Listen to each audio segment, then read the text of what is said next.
بسم اللہ الرحمن الرحیم۔ السلام علیکم ورحمۃ اللہ وبرکاتہ۔ آج ہم پیش کرنے جا رہے ہیں شہنشاہ ہند حضرت خواجہ غریب نواز رحمۃ اللہ علیہ کی کرامات اور ان کے بچپن کے واقعات۔ اس واقعے کو مکمل طور پر سمجھنے کے لیے اس ویڈیو کو اینڈ تک ضرور دیکھیے گا۔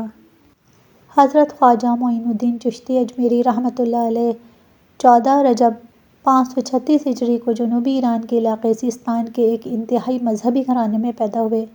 آپ نسلی اعتبار سے سید النسب سید تھے اور آپ کا شجرہ عالیہ 12 واسطوں سے امیر المومنین حضرت علی مرتضیٰ شیر خدا رضی اللہ تعالیٰ عنہ سے جا ملتا ہے۔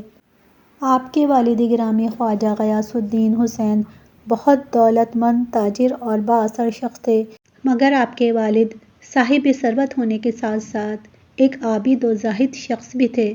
دولت کی فراوانی کے باوجود حضرت خواجہ معین الدین چشتی اجمیری رحمۃ اللہ علیہ بچپن ہی سے بہت قناعت پسند تھے۔ جس زمانے میں آپ کی ولادت ہوئی وہ بڑا پرآشوب دور تھا۔ سیستان اور خراسان لوٹ مار کی زد میں تھے، ہر طرف افراتفری کا عالم تھا۔ ملت اسلامیہ میں کئی فرقے پیدا ہو چکے تھے جو بڑی سفاکی اور بے رحمی سے ایک دوسرے کا خون بہا رہے تھے۔ منافقوں کی جماعت نے پورے ملک میں قتل و غارت کا بازار گرم کر رکھا تھا۔ آپ اہل خانہ کو لے کر خراسان تشریف لائے۔ اس وقت حضرت خواجہ معین الدین چشتی رحمۃ اللہ علیہ کی عمر 1 سال تھی۔ خواجہ غیاث الدین کا خیال تھا کہ انہیں ارض خراسان میں کوئی نہ کوئی عافیہ ضرور مل جائے گا، مگر گردش ایام کہ یہاں بھی وہی فتنے سر اٹھا رہے تھے۔ 549 ہجری میں یہ خونی سیلاب انسانی سروں سے گزر گیا۔ اس وقت حضرت خواجہ معین الدین چشتی رحمۃ اللہ علیہ کی عمر 13 سال تھی۔ حضرت خواجہ معین الدین چشتی اجمیری رحمۃ اللہ علیہ نے انتہائی پرآشوب حالات اور آفتوں سے لڑتے ہوئے پرورش پائی اور اپنی آنکھوں سے مسلمانوں کے خون کے دریا بہتے ہوئے دیکھے۔ کبھی کبھی آپ نہایت رقت آمیز لہجے میں اپنے والد سے سوال کرتے، بابا خون مسلم کی یہ رازانی کب تک جاری رہے گی؟ نوعمر فرزند کا یہ سوال سن کر آپ رونے لگتے اور فرماتے، بیٹے یہ خونی ہوائیں اہل ایمان کے لیے آزمائش ہیں، تمہیں صبر سے کام لیتے ہوئے اچھے وقت کا انتظار کرنا چاہیے۔ پھر ایک دن صبر کی تلقین کرنے والا باپ بھی 551 ہجری میں دنیا سے رخصت ہو گیا۔ اس وقت آپ کی عمر صرف 15 سال تھی۔ آپ اس نازک دور میں ایک شفیق اور مہربان باپ کے سائے سے محروم ہو چکے تھے۔ والد گرامی کی وفات کے بعد آپ پر ہر وقت اداسی رہنے لگی۔ ایسے لمحات میں آپ کی والدہ ماجدہ حضرت بی بی نور رحمۃ اللہ علیہ نے بڑی استقامت کا ثبوت دیا اور بڑے حوصلے کے ساتھ بیٹے کو سمجھایا، اے فرزند، زندگی کے سفر میں ہر مسافر کو تنہائی کی اذیتوں سے گزرنا پڑتا ہے۔ اگر تم ابھی سے اپنی تکلیفوں کا ماتم کرنے بیٹھ گئے تو زندگی کے دشوار گزار راستے کیسے طے کرو گے؟ اٹھو اور پوری توانائی سے اپنی زندگی کا سفر شروع کرو، ابھی تمہاری منزل بہت دور ہے۔ یہ والد سے محبت کا ثبوت نہیں کہ تم دن رات ان کی یاد میں آنسو بہاتے رہو۔ اولاد کی والدین کے لیے حقیقی محبت یہ ہوتی ہے کہ وہ اپنے ہر عمل سے بزرگوں کے خواب کی تعبیر پیش کرے۔ تمہارے باپ کا ایک ہی خواب تھا کہ ان کا بیٹا علم و فضل میں کمال حاصل کرے، چنانچہ تمہیں اپنی تمام تر صلاحیتیں تعلیم کے حصول کے لیے صرف کر دینی چاہئیں۔ مادر گرامی کی تسلیوں سے حضرت خواجہ معین الدین چشتی اجمیری رحمۃ اللہ علیہ کی طبیعت سنبھل گئی اور آپ زیادہ شوق سے علم حاصل کرنے لگے، مگر سکون اور راحت کی یہ مہلت بھی زیادہ طویل نہ تھی۔ مشکل سے 1 سال گزرا ہوگا کہ آپ کی والدہ حضرت نور بی بی رحمۃ اللہ علیہ خالق حقیقی سے جا ملیں۔ اب حضرت خواجہ معین الدین چشتی اجمیری رحمۃ اللہ علیہ اس دنیا میں اکیلے رہ گئے۔ والد گرامی کی وفات پر ایک باغ اور ایک آٹا پیسنے کی چکی آپ کو ورثے میں ملی۔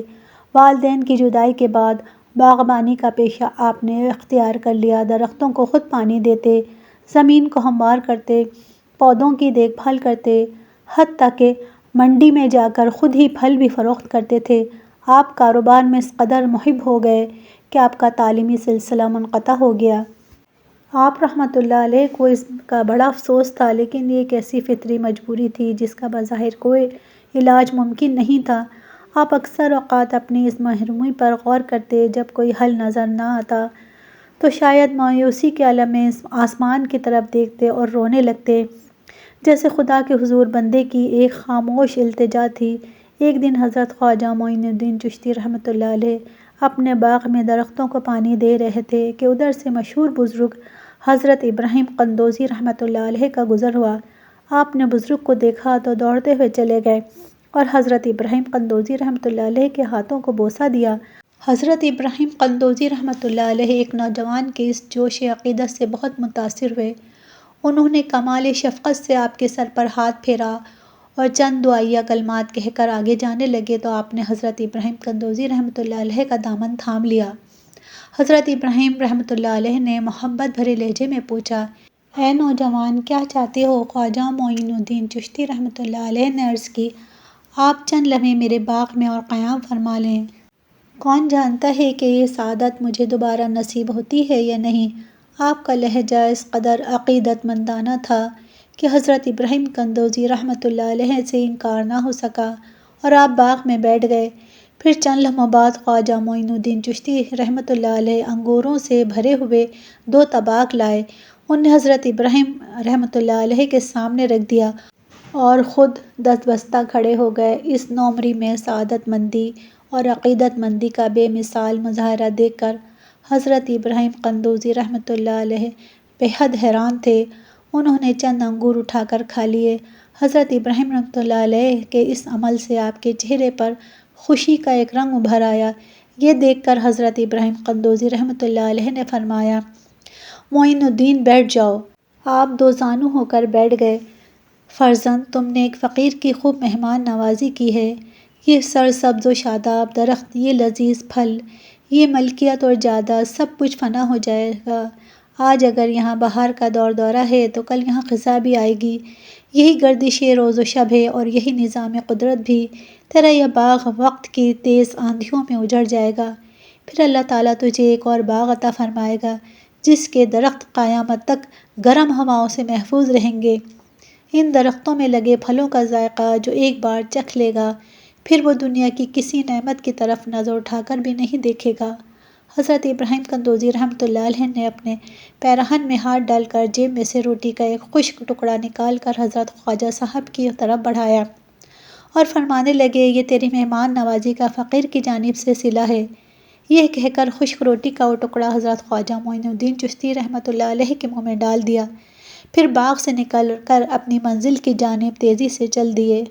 حضرت ابراہیم قندوزی رحمۃ اللہ علیہ کی دی ہوئی روٹی کا ٹکڑا اس قدر سخت اور خشک تھا کہ اس کا چبانا دشوار تھا، مگر آپ نے ایک بزرگ کا تحفہ سمجھ کر وہ روٹی کا ٹکڑا کھا لیا۔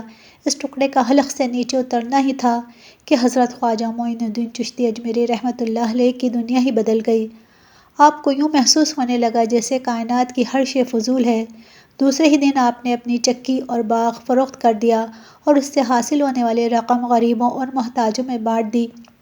عزیز و اقارب آپ کی اس حرکت کو دماغی خلل قرار دے رہے تھے، لیکن وہ اس سمجھنے سے قاصر تھے کہ ذہن و دل کے کسی گوشے سے روشنی کی وہ لکیر پھوٹ رہی ہے جس نے دنیا کے تمام اجالوں کو دھندلا کر رکھ دیا ہے۔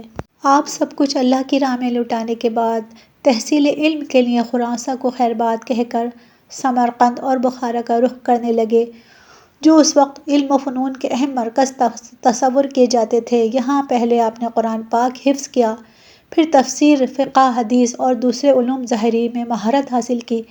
علوم ظاہری کی تکمیل کے بعد آپ نے مرشد کامل کی تلاش میں عراق کا رخ کیا۔ راستے میں اپنے زمانے کے مشہور بزرگ حضرت خواجہ عثمان ہارونی رحمۃ اللہ علیہ کی خدمت میں حاضر ہوئے اور خواجہ معین الدین چشتی ایک عام طالب علم کی حیثیت سے حضرت خواجہ عثمان ہارونی رحمۃ اللہ علیہ کی خدمت میں حاضر ہوتے رہے، مگر شیخ نے کوئی توجہ نہ دی۔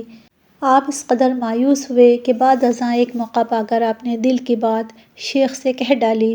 آپ نے اپنے شیخ سے کہا کہ میری دلی تمنا ہے کہ آپ مجھے مستقل غلامی کا شرف بخشیں۔ اس پر حضرت خواجہ عثمان ہارونی رحمۃ اللہ علیہ نے فرمایا، اے فرزند، مجھ سے اپنا ہی بوجھ نہیں اٹھایا جاتا، تمہارا کیسے اٹھاؤں گا؟ دراصل شیخ آپ کو ٹالنا چاہتے تھے، لیکن آپ مسلسل اصرار فرماتے رہے۔ پھر ایک دن حضرت خواجہ عثمان ہارونی رحمۃ اللہ علیہ نے آپ کو اپنے حلقہ ارادات میں شامل کر لیا۔ حضرت خواجہ معین الدین چشتی رحمۃ اللہ علیہ اپنے مرشد کی خدمت میں تقریباً 2.5 سال رہے۔ آپ نے اپنے پیر و مرشد کی خدمت کے لیے ساری رات جاگتے رہتے تھے، مرشد کو کسی چیز کی ضرورت نہ پڑ جائے۔ پھر ایک دن حضرت خواجہ صاحب کو مشرق باغ نے سینے سے لگا کر ہاتھ آسمان کی طرف اٹھا دی اور دعا فرمائی کہ اے خدا ذوالجلال، معین الدین کو قبول فرما لے۔ اس نے بے سر و سامانی کے باوجود مجھے نہیں چھوڑا، تو بھی اسے زمین پر تنہا نہ چھوڑ۔ ابھی دعا کے الفاظ مکمل بھی نہ ہو پائے تھے کہ حضرت خواجہ معین الدین چشتی رحمۃ اللہ علیہ بارش نور میں نہا گئے۔ ایک تیز روشنی دل و دماغ کو روشن کرتی ہوئی گزر گئی اور آپ کی آنکھوں کے سامنے سے تمام حجابات اٹھ گئے۔ معین الدین، اب کیا نظر آتا ہے؟ حضرت عثمان ہارونی نے آپ سے فرمایا۔ معین الدین چشتی جواب میں کہنے لگے، آپ کے صدقے میں عرش سے تحت الثری تک دیکھ رہا ہوں۔ مرشد کامل نے کہا، اللہ کا شکر ہے کہ تم سے راب ہو گئے ہو، ورنہ عشق کے صحرا میں لوگ ایک بوند کے لیے زندگی بھر ترستے رہتے ہیں۔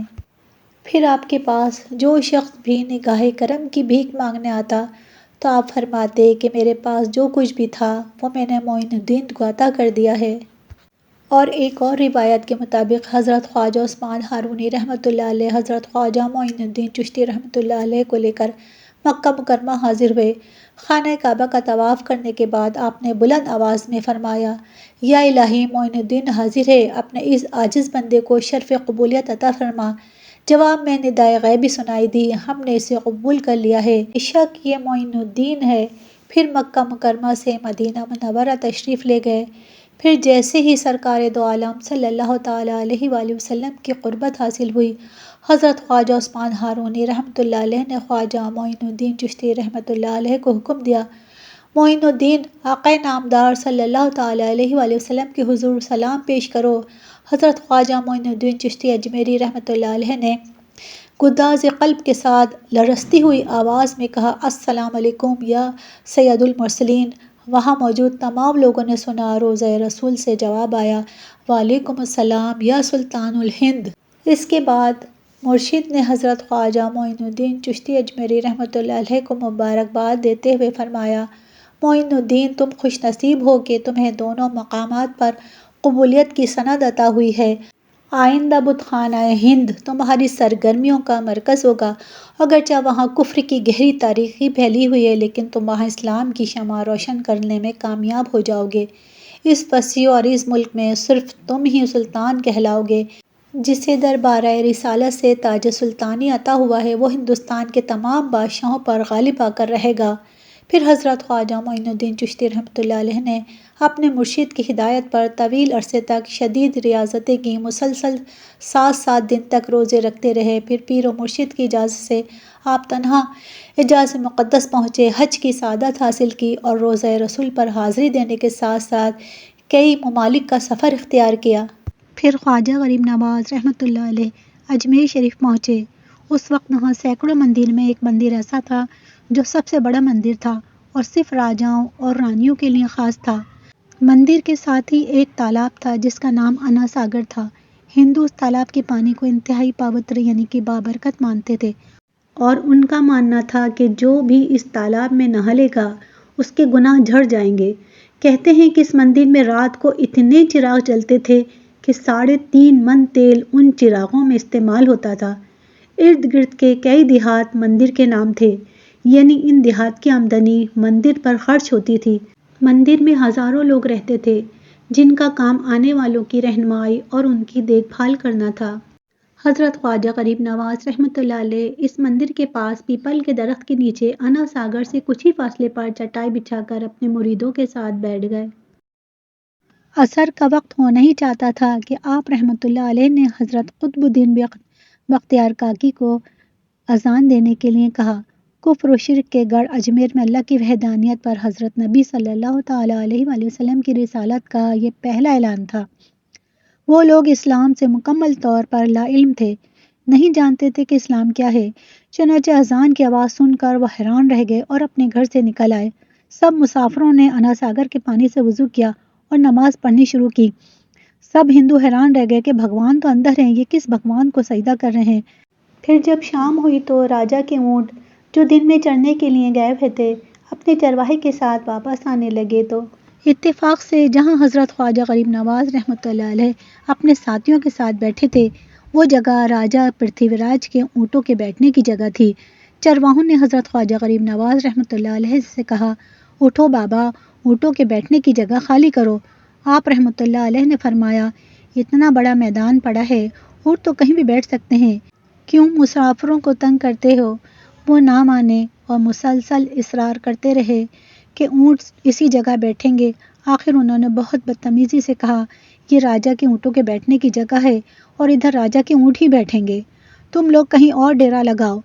آخر آپ رحمۃ اللہ علیہ نے اٹھتے ہوئے حضرت قطب الدین بختیار کاکی سے فرمایا، اٹھو قطب الدین، یہ کہہ رہے ہیں کہ اونٹوں کے بیٹھنے کی جگہ ہے تو چلو اب اونٹ ہی بیٹھے رہیں گے۔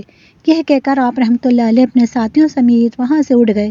اگلی صبح جب اونٹوں کی چرائی کے لیے لے جانے کا وقت آیا اور چرواہوں نے اونٹوں کو اٹھانا چاہا تو انہیں پتہ چلا کہ اونٹ تو اٹھنے کے قابل ہی نہیں ہیں۔ انہوں نے اونٹوں کو مار مار کر زبردستی اٹھانا چاہا لیکن وہ بیٹھے ہی رہے۔ چرواہے پریشان تھے کہ جو اونٹ ان کے ایک اشارے پر اٹھ کر کھڑے ہو جاتے تھے، آج کیا ہوا ہے، کیوں نہیں اٹھ رہے ہیں؟ آخر انہیں یاد آیا کہ کل اس مسافر فقیر نے کہا تھا کہ چلو اونٹ ہی بیٹھے رہیں گے۔ لوگ جمع ہونے شروع ہو گئے۔ لوگ کہنے لگے فقیر کوئی قابل جادوگر ہے۔ دھیرے دھیرے بات راجہ تک پہنچ گئی۔ ایک مسافر فقیر نے راجہ کے اونٹوں پر جادو کر دیا ہے۔ راجہ نے خواجہ غریب نواز کو پیغام بھیجا، تم کیسے فقیر ہو جو بے زبان کو باندھ کر رکھتے ہو؟ یہ بیچارے بھوک پیاس سے مر جائیں گے، اس لیے مہربانی کر کے اپنا جادو واپس لے لو۔ حضرت خواجہ غریب نواز رحمۃ اللہ علیہ نے فرمایا، ہم مسلمان ہیں اور ہم مسلمان بد دعا نہیں دیا کرتے اور نہ ہی جادو کرتے ہیں۔ جاؤ ان سے کہو جس کے حکم سے بیٹھے تھے اسی کے حکم سے کھڑے ہو جاؤ۔ اب چرواہوں نے اٹھایا تو وہ اونٹ فوراً ہی اٹھ گئے۔ اب ہندوؤں کی دلچسپی ان مسافروں میں بڑھنے لگی۔ 5 وقت اذان ہوتی اور نماز ادا کی جاتی۔ آخر راجہ تک یہ بات پہنچ گئی کہ کچھ فقیر آئے ہیں جو مسلمان ہیں، 5 وقت اذان دیتے ہیں اور ہمارے پوتر تالاب کو ہاتھ منہ دھو کر ناپاک کر دیتے ہیں، اور تو اور ہمارے دھرم کے خلاف باتیں کرتے ہیں، کہتے ہیں کہ یہ مورتیاں پوجنے کے قابل نہیں ہیں، یہ تو محض پتھر ہیں، اس لیے انہیں یہاں سے ہٹانا چاہیے۔ پھر راجہ نے خواجہ غریب نواز کو پیغام بھجوایا کہ تم لوگ ہمارے دھرم کے خلاف بولتے ہو اور ہمارے پاک تالاب کو ہاتھ ڈال کر ناپاک کرتے ہو، جو ہم برداشت نہیں کر سکتے، اس لیے تم لوگ یہاں سے چلے جاؤ۔ آپ رحمۃ اللہ علیہ نے فرمایا کہ اور بھی تو اتنی دنیا آتی ہے، ہمارے پانی پینے سے کون سی کمی آ جائے گی؟